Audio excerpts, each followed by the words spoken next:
Hello संध्या दे सारी साइमा नम कर जोटा कि से डेली करे मुझे फ्राइड राइस प्रिपेरेसन करी तो सब जिनस परिवा काटिकी रखुली।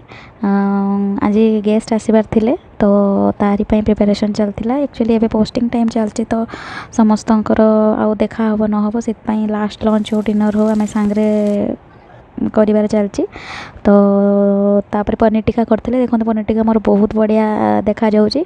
बाकी बारबेक्यू तो नहीं आमर जुगाड़ वाला चलती गैस रे सेका होची जदि आपण मैंने चाहिए भी करें।